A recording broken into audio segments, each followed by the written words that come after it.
안녕하세요. 저는 멀티 클라우드 플랫폼을 쿠버네티스 위에서 다루는 흥미로운 방법이라는 주제로 발표를 하게 된 송지형입니다.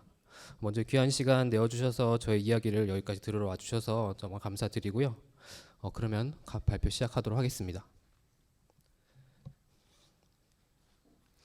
오늘 세션 발표 순서는 다음과 같습니다.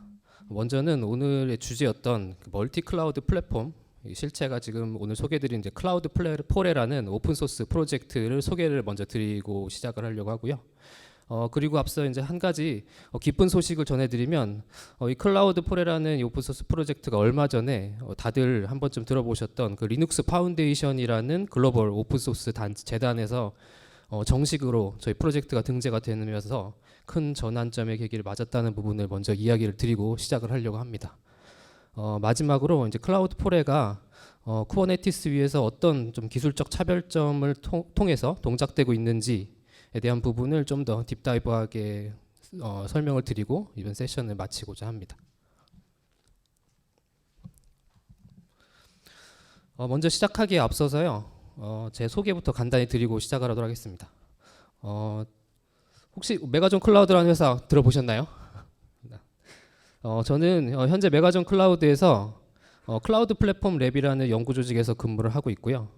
오늘 소개해드릴 오픈 소스인 클라우드 포레의 메인테이너이자 컨트리뷰터로 현재 활동을 하고 있고, 클라우드 포레의 이제 상용 사스 서비스 버전인 스페이스 원이라는 플랫폼의 백엔드 개발도 담당을 하고 있습니다. 제 소개를 간단히 마쳤으니 그럼 본격적으로 클라우드 포레 프로젝트에 대한 소개를 시작하도록 하겠습니다. 먼저 클라우드 포레라는 프로젝트가 어떠한 목적을 가지고 시작했는지 간단히 좀 설명을 드리고 시작하려고 하는데요. 앞선 장표에서 제가 소개드렸듯이 저는 이제 여러 회사에서 클라우드라는 기술을 다루는 역할을 주로 맡아서 했습니다. 통신, 플랫폼, 게임 등 다양한 산업군에서 이제 경험을 했었던 이제 클라우드 개발 경험들이 저에게 많은 기회와 영감을 좀 주었었는데요. 결론부터 얘기하자면 디테일 측면에서는 클라우드를 어떻게 다뤄야 되는지는 당연히 산업군마다 약간의 다소의 차이점이 있을 수 있겠지만 그와 무관하게 모두 비슷한 고민을 하고 있다는 점을 저는 인지했습니다. 클라우드는 이제 많은 IT 시스템 전반에 큰 효율성을 가져다 주었지만요.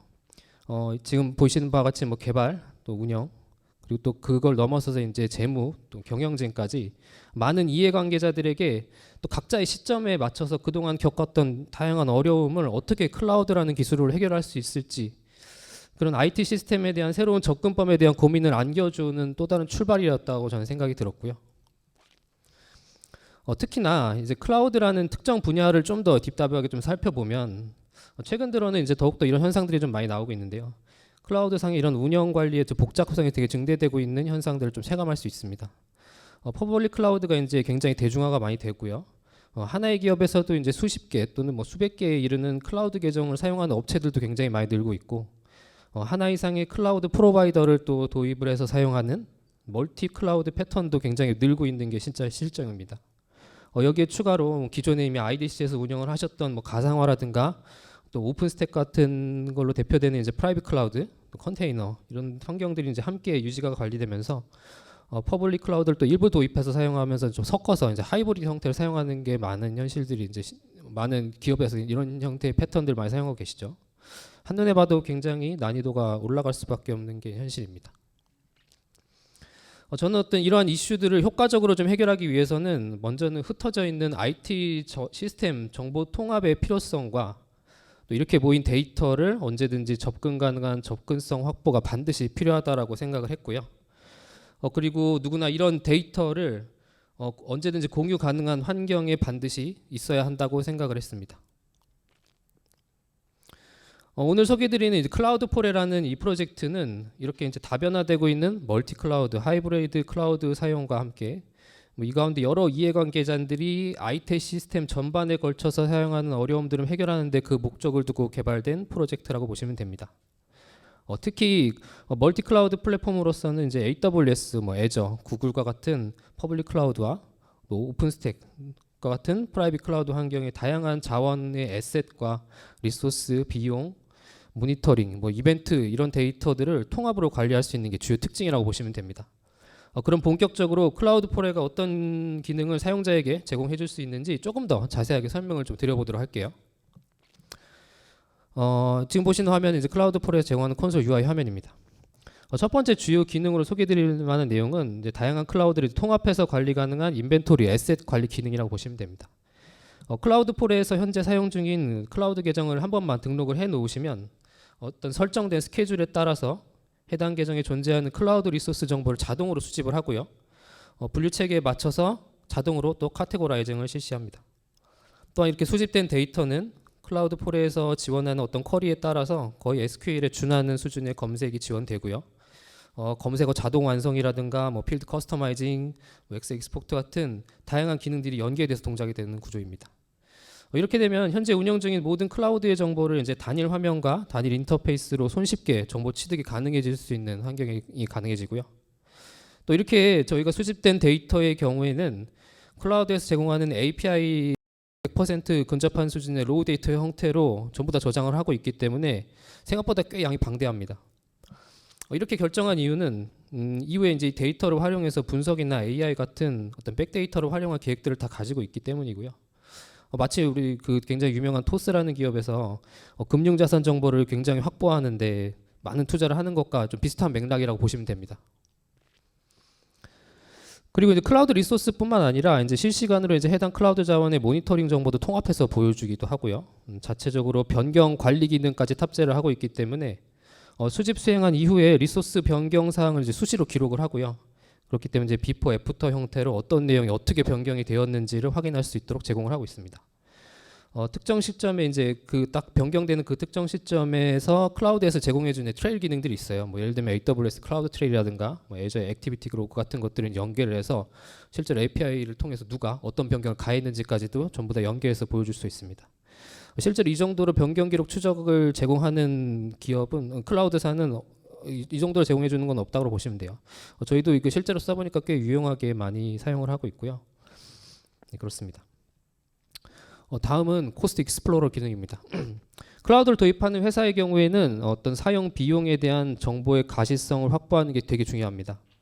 클라우드 포레에서는 이제 등록된 클라우드 계정 기반으로 비용 정보를 자동으로 수집하고 유저가 손쉽게 해당 데이터를 통해 비용 분석이 가능하도록 지원을 하고 있습니다. 이는 앞서서 말씀드린 어떤 인벤토리 에셋 기능과 연계가 가능해서요. 어떤 리소스가 비용이 얼마나 증가했는지 손쉽게 추적 관리하도록 도와주고 있습니다. 또한 사용자가 원하는 데이터 그래프를 이제 활용해서 대시보드를 좀 꾸밀 수 있도록 커스터마이징 기능도 제공을 하고 있고요. 예산 기준이나 이런 예산과 관련된 기능들도 다 지원을 하고 있기 때문에 예산을 입력해서 예산 비율대로 얼마만큼의 클라우드 비용들을 지금 소모하고 있는지도 추적을 할 수가 있습니다. 그 다음으로 소개드릴 내용은 이제 언론 매니저인데요. 인프라 이제 운영하실 때 이제 발생되는 다양한 종류의 뭐 장애라든가 어떤 알람 이벤트들이 있습니다. 이것들이 보통 각종 툴로 이제 흩어져 있기 때문에 그 클라우드 포레에서는 어떤 컨셉으로 했냐면 이 알람 데이터를 이제 한 곳으로 모으는 형태의 기능을 지원합니다. 그래서 이렇게 발생된 이벤트를 이제 한 곳을 클라우드 포레 쪽으로 쏠 수 있게 모아주시게 되면 이 이벤트를 기반으로 해서 어떤 설정된 룰을 기반으로 사용자에게 알람을 전파하거나 하는 노티피케이션 프로세스를 연결할 수 있는 기능을 제공을 하고 있고요.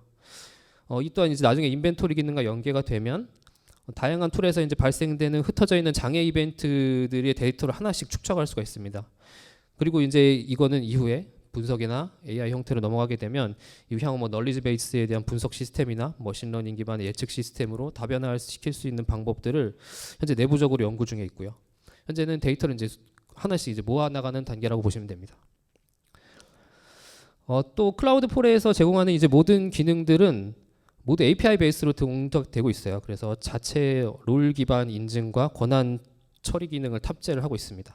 그래서 API별로 이제 클라우드 포레에서 제공하는 각 계층별 권한 구조와 폴리시, 롤들을 좀 구조화시킬 수가 있고요. 그것도 사용자가 마음대로 설정 가능합니다. 또한 뭐 API뿐만 아니라 대부분의 사용자의 많은 분들이 콘솔을 사용하시기 때문에 API에 대해 베이스로 컨트롤하시는 거 굉장히 어려워하실 수가 있어요. 그래서 대부분의 사용자가 접근하는 콘솔 페이지도 접근 제어 기능 지원을 하기 때문에 롤별로 어떤 페이지를 보고 또 못 보고 어디까지가 수정이 되고 안 되는 것까지 또 상세하게 설정 가능합니다. 어떤가 지금까지 클라우드 포레의 다양한 기능들에 대해서 소개를 좀 해드렸는데 어떠신가요? 서두에서 제가 말씀을 드렸듯 클라우드를 이제 다루는 다양한 이해관계자들이 이제 각자의 뷰로 클라우드 포레를 이제 접했을 때 최대한 이제 실무에 도움이 될 만한 플랫폼이 되었으면 좋겠다라는 목표였었습니다.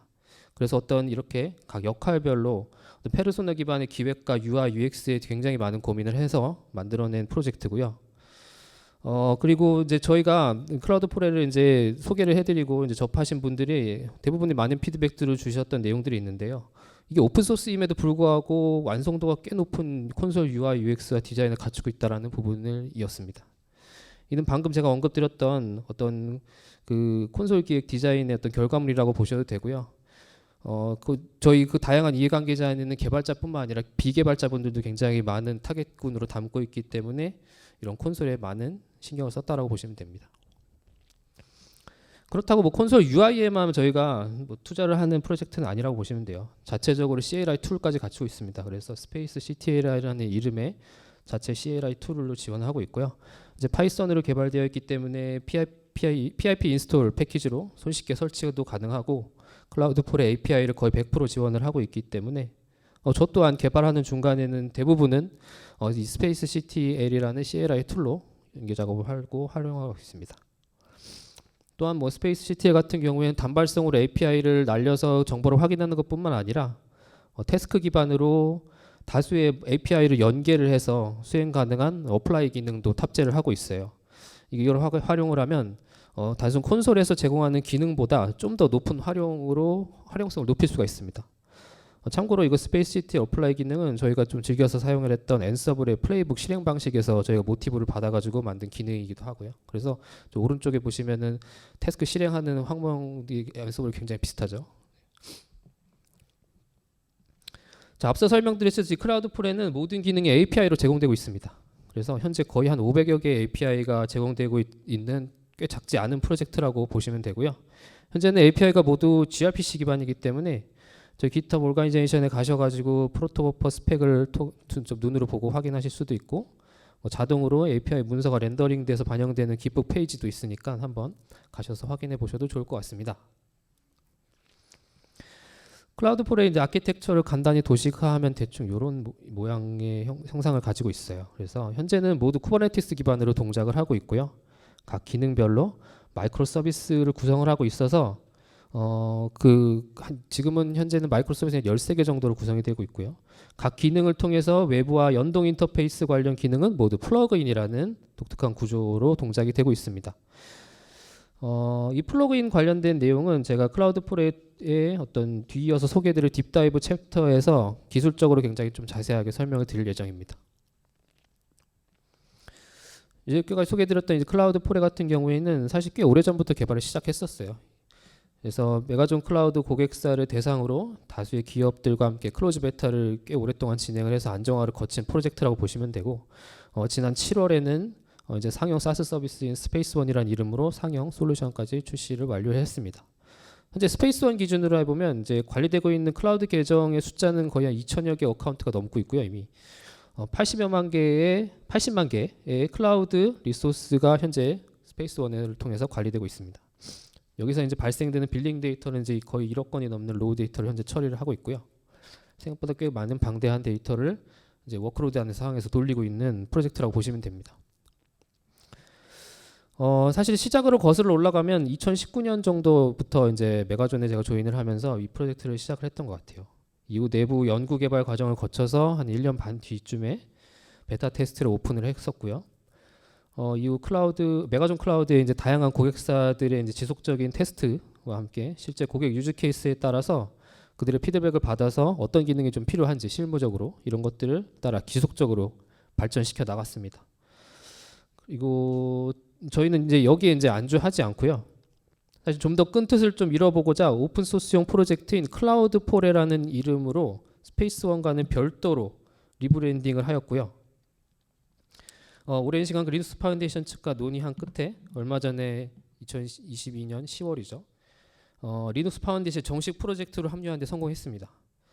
그렇다면 여기서 한 가지 갑자기 왜 저희가 오픈 소스로서의 행보를 선택을 했는지 궁금해하시는 분들이 좀 계실 것 같아서 저희가 어떤 연유로 이렇게 오픈 소스 전략을 취하게 됐는지 이어서 자세하게 설명을 한번 드려보도록 할게요. 사실 저는 오픈 소스에 대한 도전은 꽤 오래 전부터 시작을 했던 것 같아요. 사실 여기 6년 전이었죠. 이 비슷한 자리였던 것 같아요. 6년 전에 이 자리에서 오픈스택 데이, 지금은 이제 오픈 인프라 클라우드 네이티브 데이라는 굉장히 긴 이름으로 바뀌었는데, 여기 오픈스택 데이에서 클라우드 포레의 거의 전신과 같았던 초기 아이디어를 개발해서 여러분들에게 공유를 해드렸던 경험도 있습니다. 그냥 그때 처음 시작에서는 그냥 전 세계 많은 개발자들과 이제 엔지니어들이 함께 사용해 볼 수 있는 좀 의미 있는 클라우드 플랫폼을 만들어 보고 싶다라는 그냥 막연한 꿈과 같은 도전이었어요. 네. 그렇지만 사실은 뭐 오픈 소스를 시도한다는 게 사실 쉽지만은 않더라고요. 쉽지만 않은 길인 거를 해보다 보니까 좀 느꼈습니다. 전략적으로 오픈 소스를 취했을 때 어떠한 장점들이 있는지 뭐 설계 단계부터 고민을 해야 되는 것도 정말 많았고요. 가볍게 접근하기에는 이제 클라우드 플랫폼, 멀티 클라우드 플랫폼이라는 이런 아이디어 자체가 꽤나 헤비한 어떤 아이디어였던 것도 있기도 있었어요. 그래서 더 전환하기가 쉽지 않았던 것도 있고요. 하지만 정말 운이 좋게도 이러한 뜻을 공감해준 지금의 회사를 만나서 클라우드 플랫폼 개발과 오픈소스를 본격적으로 추진할 수 있었습니다. 그리고 어차피 저희가 오픈소스로 큰 판을 한번 벌리겠다고 생각한 김에 이 판을 좀 더 키워보자라고 좀 꽤나 과감한 좀 생각을 하게 됐고요. 어차피 저희 글로벌 나갈 건데 글로벌 프로젝트가 한번 되어보자라는 생각에 저희가 사실 1차로 접근을 시도했던 단체는 지금 우리가 잘 알고 있는 CNCF라는 단체였어요. 현재 이제 인프라나 컨테이너 에코시스템에 가장 큰 영향을 미치고 있는 오픈소스 단체죠. 저희도 여기에 만약에 합류를 하게 되면 참 좋겠다라는 어찌 보면 되게 무모한 도전이었던 것 같아요. 실제 컨택을 하고 여러 가지 논의를 나눈 결과 저희가 당시 개발했던 이제 스페이스원이라는 포지션 자체가 플랫폼 스택에 좀 가까운 형태였다라는 게 이제 CNCF의 어떤 의견을 받았고요. 그렇기 때문에 사실상 CNCF는 이제 쿠버네틱스를 완전히 중심으로 한 에코시스템을 갖추고 있는 형태이기 때문에 저희와는 어떻게 보면 조금 방향성이 달랐다라는 의견에 도달했습니다. 그래서 저희가 다시 재도전한 단체는 바로 리눅스 파운데이션이었어요.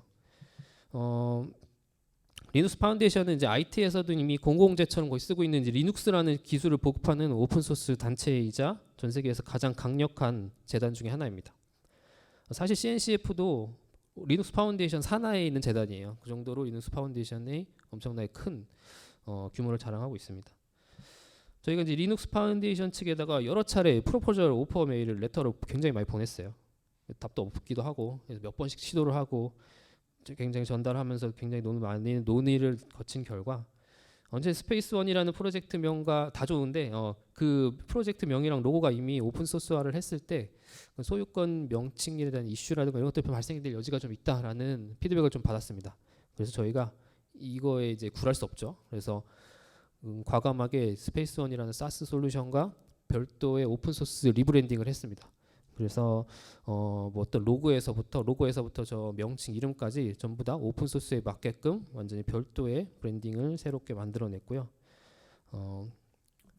그래서 2022년 10월 저희가 리눅스 파운데이션의 정식 프로젝트로 합류하는데 성공했습니다.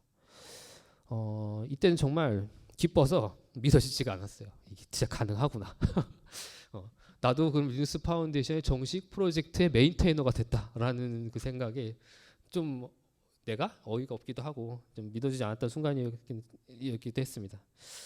어쨌든 현재는 저희가 이제 공식적으로 리눅스 파운데이션의 테크니컬 차터, 이제 기술 헌장이라고 하죠. 기술 헌장에 대한 공포도 완료를 했고요. 그 모든 행사나 오늘 또 참석한 행사에도 마찬가지죠. 모든 홈페이지에도 리눅스 파운데이션 마크를 사용하고 공식적으로 어나운스하는 것들을 다 허락을 받아서 사용 가능한 상태로 여러분들에게 소개를 드릴 수 있어서 뭐 노린 건 아니었지만 정말 다행이라고 생각이 들었습니다. 이렇게 오픈 소스의 전략을 취하면서 다양한 장점들을 좀 기대해 볼 수 있다라고 생각을 했어요. 뭐 아직은 미미한 커뮤니티이긴 하지만 나중에 활성화가 된다면 개발력을 더 크게 확보할 수 있다라는 장점도 생각을 했었고요. 실제 사례로 클라우드 프로의 이제 오픈스택 플러그인 연동 같은 경우엔 저희 개발팀 내부 개발팀이 한 게 아니라 저희 이제 다른 회사죠, H 기업에서 개발자가 직접 개발해서 저희 쪽에 컨트리뷰트한 플러그인이기도 합니다.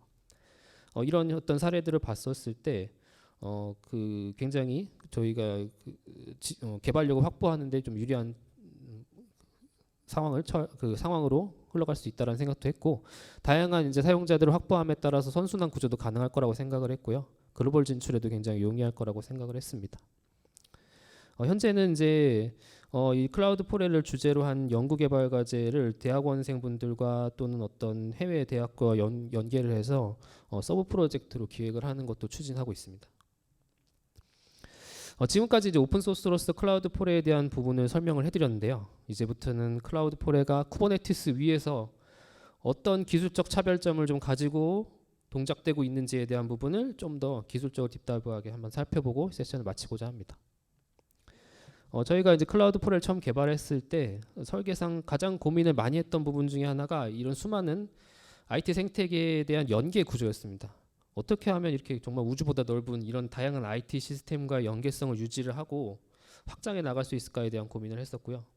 이게 확보되고 이게 담보되지 않으면 저희는 어차피 살아남을 수 없다라고 생각을 했었어요. 그래서 당연하게 좀 생각했던 게 이제 플러그인 아키텍처 형태의 구조였습니다. 지속적으로 이제 영역을 확장해 나가기 위해서는 그 적합한 구조라고 생각을 했었고요. 코어 서비스의 로직이랑 이제 영향을 주지 않으면서도 이제 플러그인과 같은 지속적으로 확장 가능한 형태를 띌 수가 있기 때문이었습니다.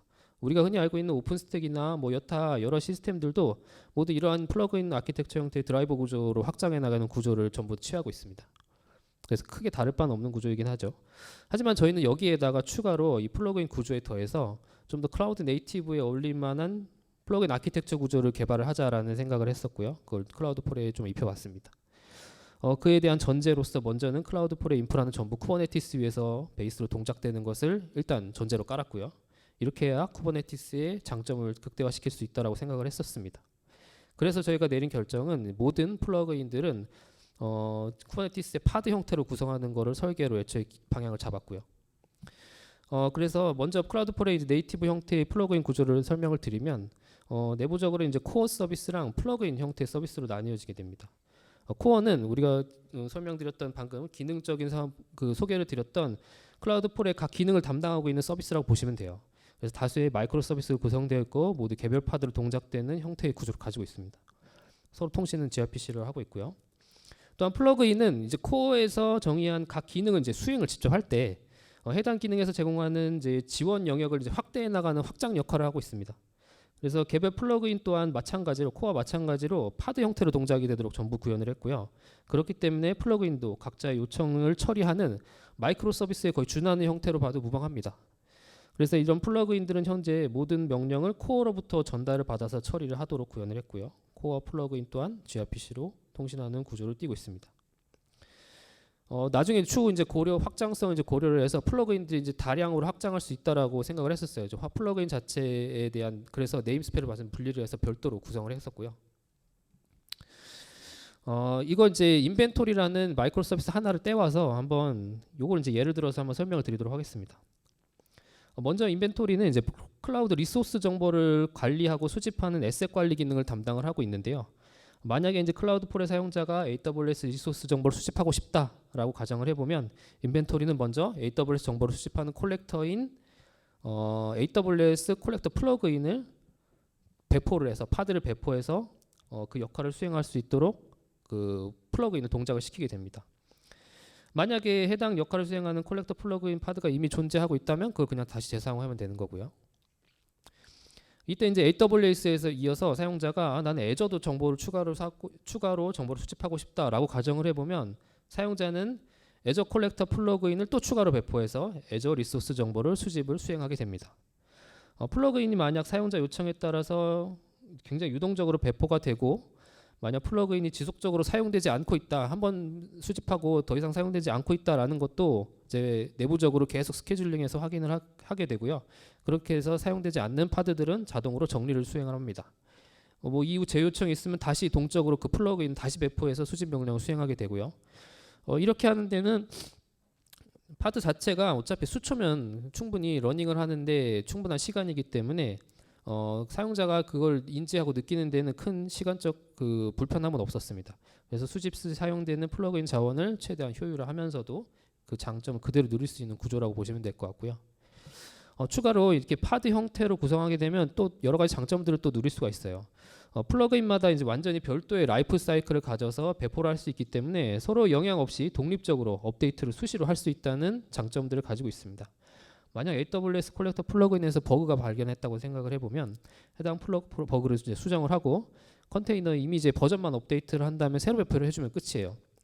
그렇기 때문에 언제든지 인벤토리와는 전혀 무관하게 라이브 상황에서도 플러그인 업데이트가 바로바로 가능해지게 됩니다. 코어 서비스라는 다른 플러그인에 영향이 전혀 없죠. 실제 클라우드4의 코드 커밋이나 릴리즈 빈도 같은 것들을 보면 저 인벤토리와 같은 코어 서비스보다 플러그인이 훨씬 빠르게 돌아가고 있는, 몇 배는 빠르게 릴리즈와 그 코드 버그들을 수정하고 있다는 걸 알 수가 있습니다. 네, 이와는 이제 별도로 이제 플러그인마다 완전히 이제 스케일 아웃도 가능한 구조라고 보시면 돼요. 사용자의 플러그인 사용 빈도와 이제 그 부하에 맞춰서 레플리카셋에서 조정해서 파드를 수평 확장하면 끝입니다. 그래서 실제로 이제 사스 서비스인 스페이스라인 환경을 이제 예로 들어 보면 계정이 아까 말씀드렸던 애저, 구글 다 합쳐서 거의 2,000여 개가 넘는 어카운트들이 있고 그것들이 이제 각각의 스케줄에 맞춰서 수집들을 막 수행을 하는데 그러려면 굉장히 많은 부하가 걸립니다. 특히 이럴 때 이제 사용자의 패턴을 보면은 AWS 사용자가 구글보다 애저는 압도적으로 많기 때문에 AWS 콜렉터 플러그인만 가변적으로 애저나 구글보다 수십 배는 늘려가지고 빠르게 그 수집을 수행을 하고 다시 종료시키면 되죠. 네, 이러한 구조들을 가지고 있고요. 레파지토리 관련된 기능은 현재는 시간상 조금 좀 넘어가도록 하겠습니다. 네. 이렇게 이제 모든 서비스는 그 마이크로 서비스 형태의 쿠버네티스 위에서 클라우드 네이티브한 형태로 코어와 플러그인이라는 구조를 가지고 동작이 되고 있고요. 오늘 뭐 시간 관계에서는 다 말씀드리지 못했지만 레파지토리, 뭐 플러그인, 슈퍼바이저, 뭐 시크릿과 같은 다양한 마이크로 서비스들이 연계에 돼서 각자의 역할에 맞춰서 이 형태의 구조를 유지를 하면서 돌리도록 되어 있습니다. 이제 마지막으로 이제 소개해드릴 내용은 이렇게 이제 플러그인을 통해서 각각의 정보들을 이제 수집했다 쳐요. 네. 그리고 그 모든 정보들은 이제 DB에 저장이 됩니다. 근데 이 클라우드 리소스에 대한 정보는 이제 각자만의 어떤 특징이 있기 때문에 데이터 구조가 굉장히 천차만별이에요. 참고로 이제 이러한 데이터 구조를 저장하기 위해서 저희는 DB는 몽고DB를 채용해서 사용을 하고 있고요. 하지만 오늘 말씀드린 내용은 이제 DB는 아니고 바로 프론트 UI에 대한 내용입니다. 이렇게 완전히 다른 데이터 구조를 가진 클라우드 정보를 UI 콘솔에서는 도대체 어떻게 처리를 하느냐 하면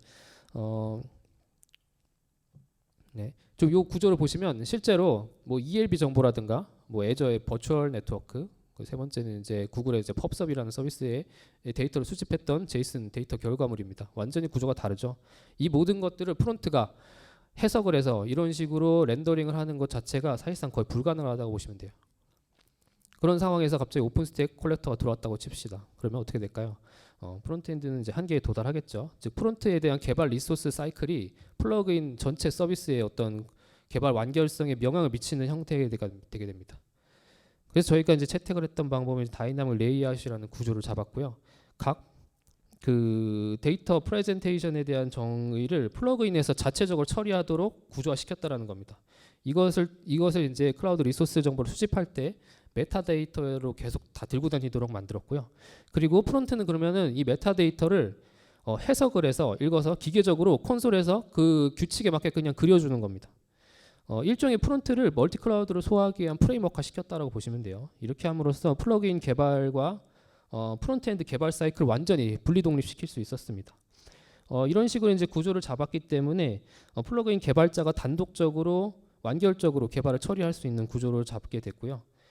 초기에 이제 이런 구조 설계를 하는 데는 시간과 노력이 좀 많이 들었다고 치지만 지속적으로 플러그인을 계속적으로 확장하는 구조를 가지고 있기 때문에 그 플러그인이 독립성을 가지고 개발 속도를 좀 더 빠르게 사이클을 올리는데 굉장히 크게 기여했다라고 보시면 됩니다. 이거는 실질적으로 저희가 이제 콘솔에서 메타데이터와 다이나믹 레이아웃을 기준으로 어떤 콘솔에 대한 데이터들을 표현할 수 있지에 대한 예제를 넣어드렸고요. 거의 대부분 뭐 우리가 흔히 알고 있는 뭐 테이블 구조, 뭐 그래프 구조, 뭐 서치, 뭐 오토 컴플리트, 뭐 디테일 아이템, 로우 데이터 형태의 구조까지 그리고 보시면은 뭐 노랗고 빨갛고 막 이런 배지 구조부터 해서 이런 것들 전부 다 메타데이터에 정의를 해서 그거를 플러그인 개발자가 메타데이터의 정보에 넣어주기만 하면 저 형태로 콘솔은 그대로 그 콘솔에 뿌려주기만 하면 됩니다. 렌더링할 수 있다는 거죠. 이런 체계적인 디자인 구조와 프론트엔드 구조를 가지고 있을 때는 다양한 이유가 있었겠지만 그 중에서도 클라우드4의 디자인 시스템 역할이 크게 작용했다라고 보시면 됩니다. 참고로 이 미리네라는 디자인 시스템도 오픈소스 클라우드4의 서브 프로젝트로 정식적으로 오픈소스로 등재되어 있어요. 어떠셨나요? 저희의 그 여러 가지 그 프로젝트의 어떤 여정들을 좀 설명을 드렸는데 마지막으로 저희의 어떤 그 제안을 하나 드리고자 합니다. 저희 현재 메가존 클라우드라는 회사 소속에서 플랫폼 예비나 연구 조직에 있고요. 저희는 이제 크게 이제 프론트나 백엔드로 나뉘어진 개발 파트랑 기획, 디자이너, SRE 사업 부서가 함께 엮여서 그 클라우드 포레와 스페이스원이라는 걸 만들어 나가는 조직이라고 보시면 돼요. 혹시나 이 프로젝트 내용을 들어보시고 관심 있으신 분은 언제든지 연락 주시면 감사하겠습니다. 이제 굉장히 손이 부족해요. 리눅스 파운데이션이라는 글로벌 오픈 소스 재단의 정식 프로젝트의 메인테이너로서 제가 참석을 해보고 싶다라고 하시는 분들, 네, 활동을 해보고 싶다 하시는 분들은 언제든지 연락 주시면 감사하겠습니다. 참고로 오늘 이런 여러 가지 PPT나 저런 캐릭터들 같은 것들도 모두 저희 팀에 있는 디자이너 분들이 클라우드 포레 오픈 소스 기반으로 만든 캐릭터라고 보시면 돼요. 저희는 참고로 이런 기술들을 활용해서 클라우드 포레를 개발하고 있고요. 기술 스택이나 아니면은 뭐 관심 있다라고 하시는 분들은 방금 여기 여기에 QR 코드 찍어서 연락 주시면 되고요. 좀 부끄럽다 하시는 분은 그냥 메일로 연락 주셔야 됩니다. 이제 본격적으로 시작하는 오픈 소스인 만큼요, 많은 분들의 관심과 참여가 함께 하셨으면 좋겠고요. 저희 클라우드 포레 홈페이지나 GitHub 오르가니제이션, 뭐 디스커션 링크 이런 것들을 공유를 해드립니다. 저희 언제든지 환영을 합니다. 네. 네. 오늘 발표 끝까지 잘 들어주셔서 감사하고요. 혹시나 관심 있으신 분은 요 이메일 연락 주시면 감사하겠습니다. 네. 오늘 발표 끝까지 들어주셔서 감사합니다. 네. 마치겠습니다.